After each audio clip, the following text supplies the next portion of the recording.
अस्सलाम वालेकुम नाज़रीन, सियासत टीवी के प्राइम टाइम में आप सबका तहे से इस्तकबाल है। मैं हूं फरजान अहमद। सबसे पहले पेश है प्राइम टाइम की हेडलाइंस। एक या दो दिन में दिवाली से कबल सियासी बम फट जाएगा। कालेश्वरम और फोन टाइमिंग समेत दीगर मामलात में मुलविस सियासी कायदीन के खिलाफ होगी कार्रवाई। तेलंगाना के वजीर पी श्रीनिवास रेड्डी का सनसनीखेज बयान। कांग्रेस हुकूमत मूसा नदी के प्रोजेक्ट को ATM में करना चाहती है तब्दील। बीजेपी लीडर बंडी संजय का इल्जाम। दिल्ली में जुमलाबाजी करने वाला PM है और हैदराबाद में हौला CM है।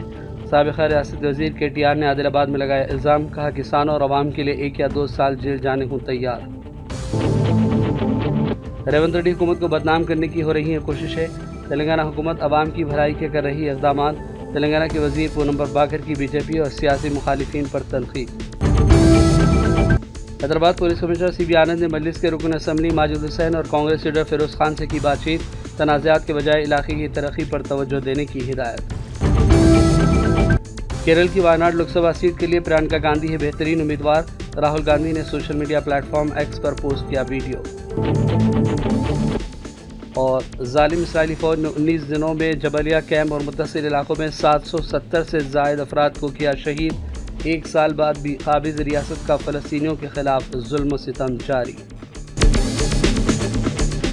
हेडलाइंस आपने देखी और पेश खबरों की तफसीलात शुरुआत करेंगे तेलंगाना और हैदराबाद की खबरों से। तेलंगाना के वजीर पी श्रीनिवास रेड्डी ने सनसनीखेज बयान देते हुए सियासी तूफान बर्पा कर दिया। उन्होंने कहा कि 1 या 2 दिनों में दिवाली से कबल बहुत सारे सियासी बम फट पड़ेंगे, लोग गलती करेंगे और बच जाएंगे। ऐसा मुमकिन नहीं है। सबूत तैयार हैं और इसी बुनियाद पर कार्रवाइयाँ होंगी। उन्होंने कहा कि फ़ोन टैपिंग, धरानी, कालेश्वरम के मामलात में अहम सियासी कायदीन के खिलाफ कार्रवाई के लिए तैयारी मुकम्मल है। సీఎల్ నుంచి మనం హైదరాబాద్ పోయిన తర్వాతనో లేకపోతే పోయిన తెల్లారో 1-2 బాంబులు తప్పకుండా పేలుతున్నాయి. దాంట్లో ప్రధాన నాయకులే ఉంటారు. ఈ ధరణికి సంబంధించింది కానీ కాళేశ్వరానికి సంబంధించింది కానీ ఇంకా ఇతరత్ర ఏవైతే ఒక 8-10 పాయింట్స్, అది టెలిఫోన్ ట్యాపింగ్ కానీ ఈ కార్యక్రమాలన్నీ ఏమైతే ఉన్నాయో వాళ్ళలాగా తొందరపడి ఇదిగో ఒట్టి పుణ్యానికి అన్యాయంగా వేయాలన్నది కాదు, విత్ ప్రూఫ్స్తో సహా.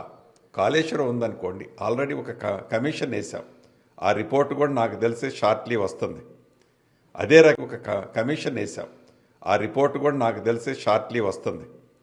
అదే రకంగా ధరణికి సంబంధించింది కూడా ఈ వ్యవస్థ మారిపోవడంతోనే దానికి సంబంధించింది యాక్ట్లో ఇన్కార్పొరేట్ అవడంతోనే అది వస్తుంది. 2 ఆల్రెడీ ఆన్ ట్యాప్లో ట్రాక్లో ఉన్నాయి. నాకు తెలిసి మనం పోయేసరికి ప్రజలు ఏదైతే కోరుకుంటున్నారో వీళ్ళేదో ఒట్టి మాటలే చెప్తున్నారని కోరుకుంటున్నారు కదా, ఆధారాలతో సహా ఆల్రెడీ ఫైల్స్ మూవ్ అయినాయి.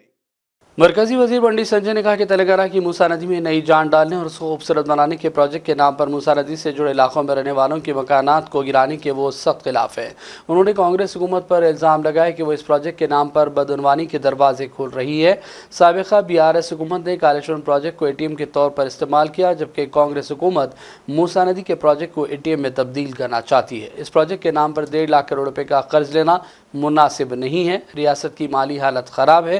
सूद की शक्ल में 10 महीने के अंदर आवाम पर कर्जों का बोझ डाला जाएगा। बंडी संजय ने भी कहा कि हम गरीबों का घर गिराने के सख्त खिलाफ हैं। तेलंगाना के वजीर पूनम बाकर ने बीजेपी और सियासी मुखालिफिन पर सख्त तनकीद की और कहा कि रेवंत रेड्डी हुकूमत को बदनाम करने के लिए कोशिशें जारी हैं, जबकि हुकूमत आवाम की भलाई के लिए काम कर रही है। उन्होंने मूसा नदी प्रोजेक्ट का भी हवाला दिया और ये भी कहा कि हुकूमत हर मामले में मशवरा करते हुए और सोच समझ कर कदम उठा रही है। భారతీయ జనతా పార్టీ మూసి సందర్శనకు పోయింది, ధర్నా చేస్తా ఉన్నారు. నేను భారతీయ జనతా పార్టీ రాష్ట్ర నాయకత్వానికి, గౌరవ పార్లమెంట్ సభ్యులందరికీ విజ్ఞప్తి చేస్తా ఉన్నాను. మూసి ప్రజలకు సంబంధించిన సమస్యల్ని లిఖితపూర్వకంగా ఇవ్వండి, వారికి జరపాల్సిన న్యాయం గురించి చెప్పండి.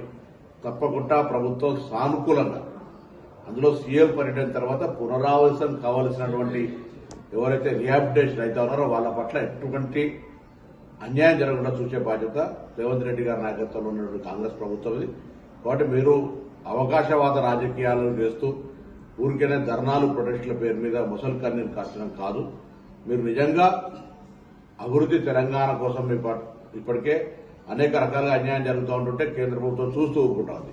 ఇప్పుడు ఒకవేళ నిజంగానే మీరు మూసీకి సంబంధించిన విషయంలో సహకరించదలుచుకుంటే మూసికి సంబంధించిన సమస్యలు అది పునరావాసంగా చిత్రాత్ర పేదలకు ఏదైనా అన్యాయం జరుగుతుందనిపిస్తే తప్పకుండా మా ప్రభుత్వం వారికి న్యాయం చేయడానికి సిద్ధంగా ఉంది. హైదరాబాద్ ఇన్ఛార్జ్ మంత్రిగా గౌరవ భారతీయ జనతా పార్టీ నాయకత్వానికి సందర్భంగా बीआरएस के वर्किंग सदर केटीआर ने डचपली इलाके में 7वीं बटालियन के रूबरू धरना देने वाले कांस्टेबल्स के अहल खाना के साथ हमदर्दी का इजहार किया।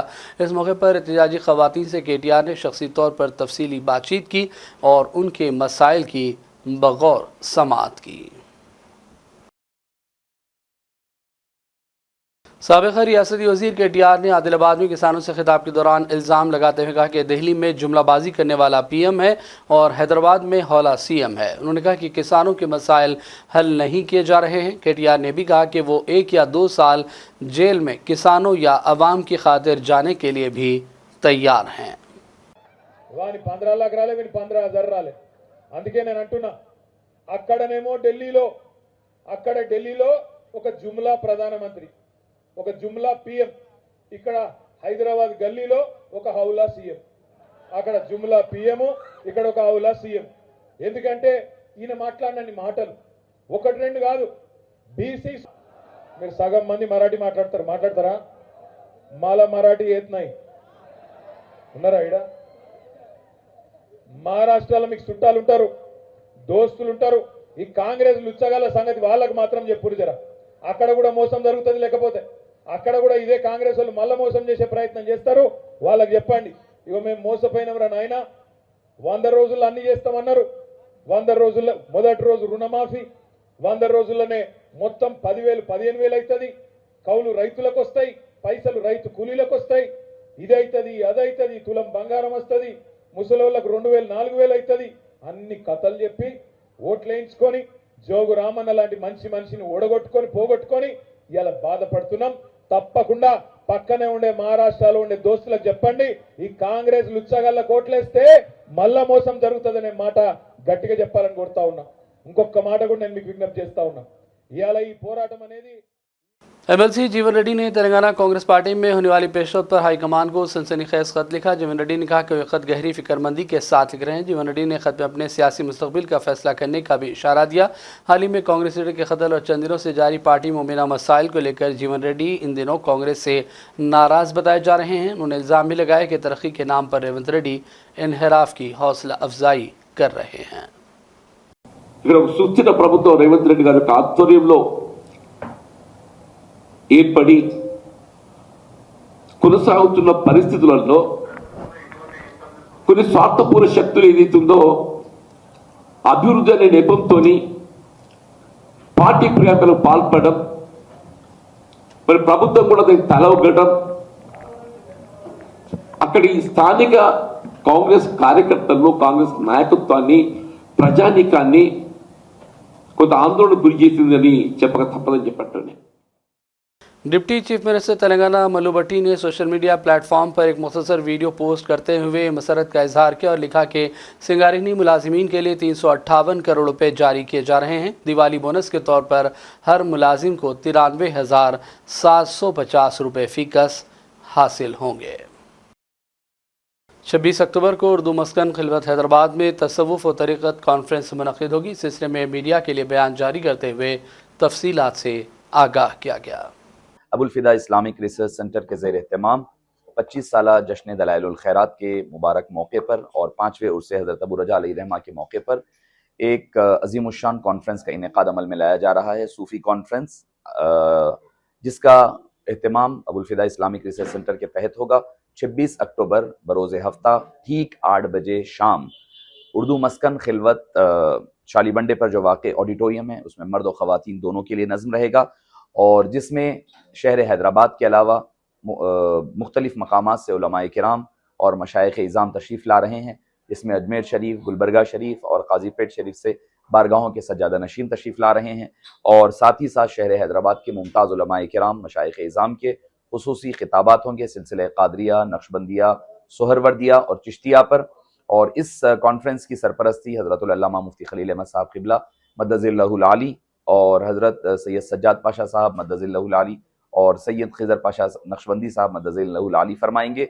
और इसमें हज़रतुल अल्लामा डॉक्टर सैयद मुर्तज़ा अली सूफ़ी क़ादरी साहब, सैयद रिजवान पाशा कादरी साहब, सैयद काशिफ पाशा बंदा नवाजी साहब और मौलाना सैयद अहमद गौरी नक्शबंदी साहब, इन हजरात के खुसूसी खिताबात होंगे।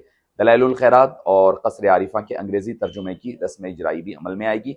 मैं तमामी हजरात से पुरखुलूस अपील करूँगा कि वह ज़रूर बपाबंदी वक्त तशरीफ़ ला करके इस कॉन्फ्रेंस को कामयाब बनाएं और औलिया किराम की तालीमात को आम करने का सबब बने। अस्सलामु अलैकुम वरहमतुल्लाहि वबरकातुहू। शहर हैदराबाद के पुलिस कमिश्नर सीवी आनंद ने हाल ही में नापल्ली में हुई मजलिस और कांग्रेस पार्टी लीडरों के बीच झड़प के हवाले से नापल्ली एमएलए माजिद हुसैन और कांग्रेस लीडर फिरोज खान से command and control centre Banjara hills तलब करते हुए बातचीत की। बाद में दोनों लीडरान ने अलग-अलग मीडिया से बातचीत की और कहा कि जमहूरियत में सबको दौरे करने और तरक्याती कामों के हवाले से काम करने की ज़रूरत है। तनाज़ात से बचने और तरक्याती कामों में किरदार अदा करने पर तवज्जो देंगे। आज कमिश्नर हैदराबाद सीवी आनंद साहब के पास मुलाकात थी, जो नामपल्ली में जो भी इश्यूज़ हो रहे उसके बारे में डिस्कशन था। तो आने हमने क्लियरली कमिश्नर साहब के सामने अपनी बात रखी कि इलेक्टेड एमएलए का एक प्रोटोकॉल होता है, प्रिविलेजेस होता है और किसी भी कीमत पे डेवलपमेंट वर्क्स में किसी को इंटरफियर नहीं करना चाहिए, किसी को नहीं आना चाहिए। खाली अपने पॉलिटिकल रोटियां सेकने के लिए अगर आप आके एक दिन पहले जो रोड खुदी हुई है उसको आकर आप क्वालिटी आप वैसे चेक करना चाहते हैं, कमिश्नर साहब ने इसके पूरे तरीके से नोट लिया है।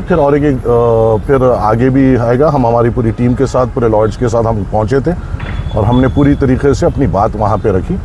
क्लियरली ये बताया गया है कि एमएलए के प्रिविलेजेस क्या होते हैं, एमएलए का प्रोटोकॉल क्या होता है और अल्लाह के फजल से मजलिस इत्तेहादुल मुस्लिमीन का यहाँ से एमएलए है और 6 कॉरपोरेटर्स हैं और सब अपने अपने तरक्याती काम करते हैं। किसी को जिसको तरक्याती कामों के बारे में इल्म नहीं है, नॉलेज नहीं है, वो आके तनकीद करना ये बेकार है। और ख़ास तौर से जब नामपल्ली में परेशानी आती है, मुसीबत आती है, जब तो अपोजिशन दिखाई नहीं देती। पोचमा बस्ती का टेम्पल का इतना बड़ा मसला हुआ, जब अपोजिशन नज़र नहीं आती, कहीं पे कुछ आग लगती है, कहीं अपोजिशन नज़र नहीं आती, कहीं पे कुछ हादसा होता है जब अपोजिशन नज़र नहीं आती, कहीं पे कोई मसाइल होते हैं जब अपोजिशन नज़र नहीं आती। तो सिर्फ ऐसा क्यों होता है कि अपने पॉलिटिकल रोटियां सेकने के लिए लोग अपोजिशन का नाम लेके आगे आते हैं।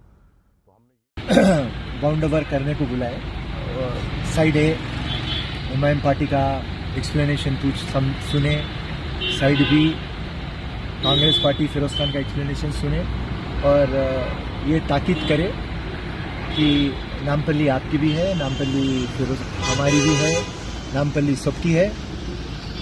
आप जो एरिया में फिरोज खान जाते एमआईएम नहीं आना, एमआईएम जो एरिया में जाते वहाँ पे फिरोज खान नहीं आना। लॉ एंड ऑर्डर डिस्टर्ब नहीं होना, आवाम की सेवा करो, जो आपकी जिम्मेदारियां हैं आप वो करिए। जी अभी ऑपरेशन रहेंगे नामपल्ली में जी। फिरोज खान फिर से रहेंगे क्या दौरे वगैरह? कहीं को नहीं करेंगे, फिरोज खान तो बराबर करेंगे दौरे, राइट। शुक्रिया सर। हाँ, फिरोज खान भी करेंगे, सामने वाली पार्टी भी करेंगे।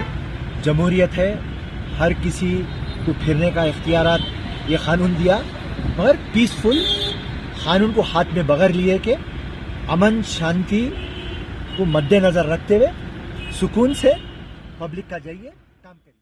हाईटेक्स एग्जीबिशन सेंटर हैदराबाद में फार्मा इंडिया एक्सपो 2024 जारी है। 26 अक्टूबर तक ये एक्सपो जारी रहेगी, जिसमें मुख्तलिफ फार्मा, हेल्थ केयर और उससे जुड़ी टेक्नोलॉजी की मसनूआत की भी नुमाइश की जा रही है। Hello, I'm Dr. Ritwik Dahake from Resolve Biotech.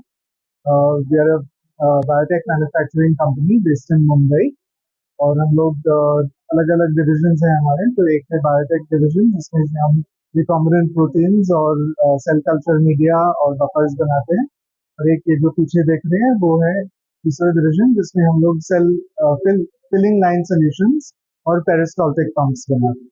ये अलग अलग इंडस्ट्री में यूज हो सकते हैं फिलिंग के लिए, machines, automatic filling solutions.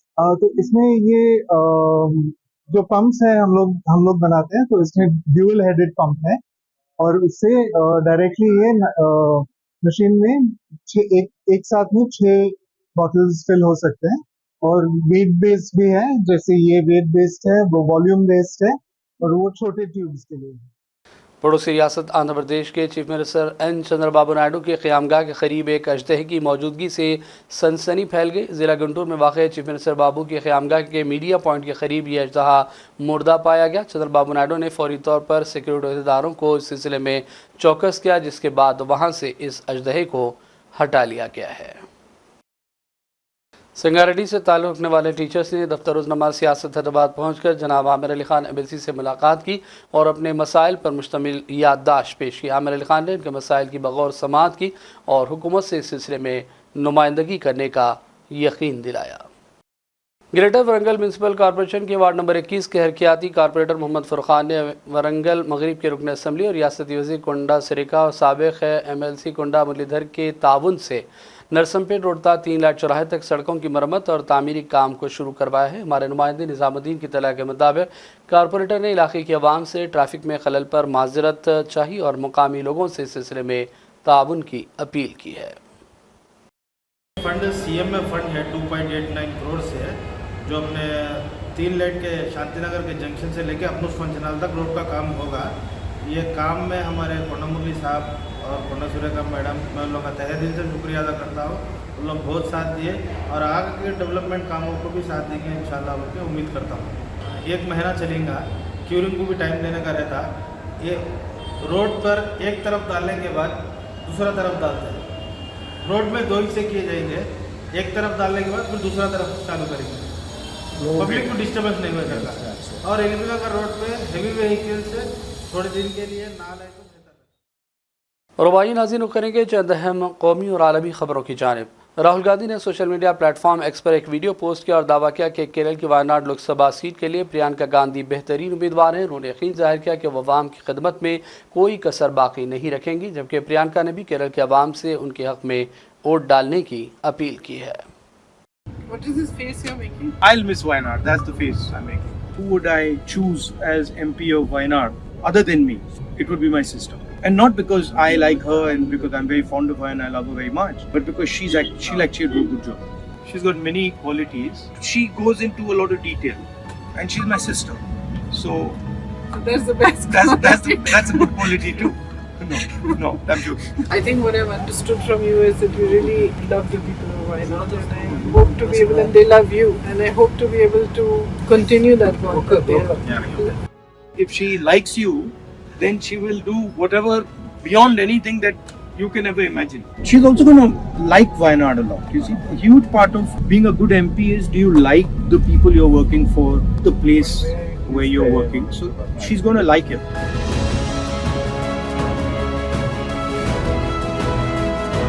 Do you think she'd be a better MP than you for Wayanad? That's a tough question. I don't think so. Priyanka Gandhi के शौहर रॉबर्ट वाड्रा ने भी कहा कि पहली मरतबा प्रियंका लोकसभा सीट के लिए मैदान में उतरी हैं। उन्हें यकीन है कि अवाम का एतमाद हासिल होगा और वो ऐवान में अवामी मसाइल पर आवाज़ बुलंद करेंगी। दे रही हैं कि अपने लिए सोच रही हैं, अपने मेहनत करेंगी, अपना प्रचार करेंगी खुद अपने लिए, क्योंकि जब से मैं प्रियंका को जानता हूँ 35 साल हो गए मेरे ख्याल से, और मैंने देखा है वो हमेशा अलग लोगों के लिए, सारे अपने परिवार के लिए और देश के लोगों के लिए उन्होंने मेहनत की है और कभी अपने बारे में नहीं सोचा। पर मैं खुश हूँ कि कांग्रेस पार्टी ने ये सोचा है कि उनको वायनाड से लड़ना चाहिए। और जब मैं वहाँ शामिल था कल और इतना ज़्यादा प्यार मिला, इतना ज़्यादा खुशी थी लोगों में, इतना उत्साह था कि हम अपने नामकरण के लिए पहुँच ही नहीं पाए। पर लास्ट में मतलब कि जैसे भी ये टाइम से पहुँचे, पर वो भी जल्दबाजी किया थोड़ा, पर पहुँच गए समय से। और पर बहुत खुशी थी लोगों में, और मैं बहुत खुश हूँ कि प्रियंका ने ये सोचा है, अपना कदम लिया है कि सक्रिय राजनीति में आने के लिए, संसद में आने के लिए।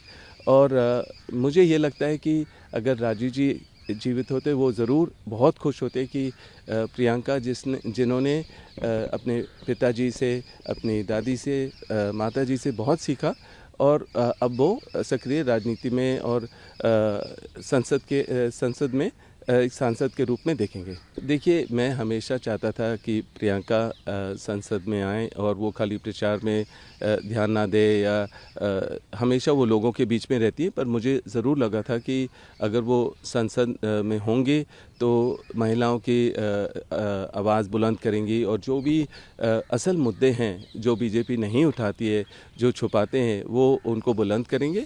और कांग्रेस पार्टी के लिए भी बहुत ही अच्छा रहेगा कि प्रियंका भी जुड़ेंगी उनके साथ संसद में।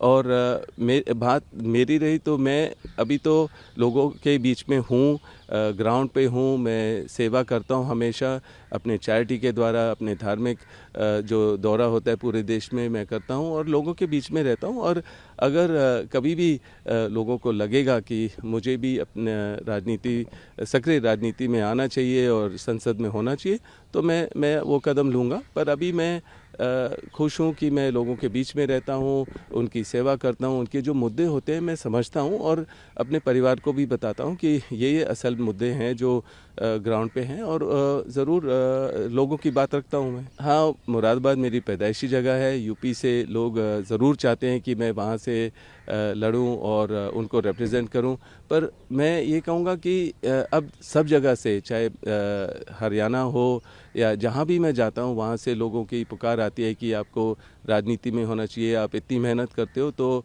बड़े पैमाने पर अपनी बात रख पाओगे, अपनी बड़े पैमाने पे काम कर पाओगे लोगों के बीच में।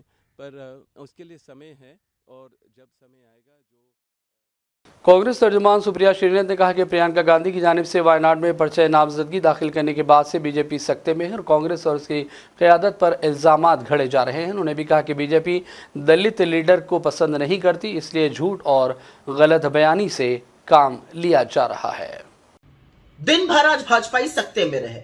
वायनाड में उमड़े जन सैलाब को देखकर ये निरुत्तर थे, समझ ही में नहीं आ रहा था क्या करें। फिर शाम को इन्होंने एक शगुफा छोड़ा, कांग्रेस अध्यक्ष मल्लिकार्जुन खड़गे जी के लिए सफेद झूठ बोला, लेकिन कुछ ही मिनटों में इनके झूठ का पर्दाफाश हो गया और इन झूठों को मुंह की खानी पड़ी। पता नहीं क्यों ऐसे लीचड़ काम करते हैं, इस तरह की हरकतें करते हैं भाजपाई, ऐसा झूठ बोलते हैं जो तस्वीरों के साथ बिल्कुल इनका पर्दाफाश हो जाता है। असलियत यह है कि नामांकन के वक्त डीएम के कमरे में प्रत्याशी को मिलाकर मात्र 5 लोग बैठ सकते थे। जब खड़गे जी, सोनिया जी और राहुल जी वहां पे पहुंचे तो वहां पर ऑलरेडी कुछ लोग बैठे हुए थे। जैसे ही वो कमरे से निकले, उनको पता चला ये लोग आ गए, वो लोग कमरे से निकले, उसी वक्त खड़गे जी, सोनिया जी और राहुल जी अंदर आए और खड़गे जी आकर प्रथम पंक्ति में बैठे। सोनिया जी सीपीपी की अध्यक्ष होने के बाद भी पीछे वाली पंक्ति में बैठी। हमारा अपने अध्यक्ष के लिए भरपूर सम्मान है, लेकिन भाजपा बार बार जो खड़गे जी का अपमान करती है, शायद इसलिए करती है क्योंकि खड़गे जी दलित समुदाय से आते हैं, उस समुदाय से आते हैं जिनसे भाजपा नफरत करती है, जिनका सालों तक इनके जैसे लोगों ने शोषण किया है।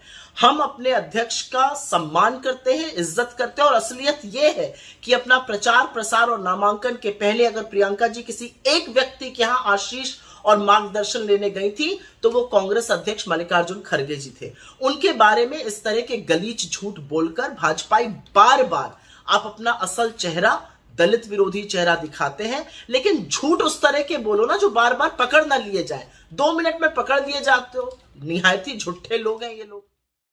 जम्मू कश्मीर के क़ायद मीर वाइज उमर फारूक ने वादी में दहशतगर्द हमले की एक बार फिर मजम्मत की और कहा कि बेगुनाह लोगों का कत्ल इस्लामी तालीमात के खिलाफ है। उन्होंने कहा कि जो लोग यहाँ रोजी रोटी कमाने के लिए आते हैं उनको टारगेट बनाना इंतहाई काबिल अफसोस है। हुर्रियत कायदीन के साथ मुलाकात पर उन्होंने कहा कि बज़ाहिर सी बात है कि 5 बरसों के बाद हमें आपस में बातचीत का मौका मिला। हमने उनकी बात की जो हमें नहीं रहे और उनकी भी बात की गई जो जेलों में बंद हैं।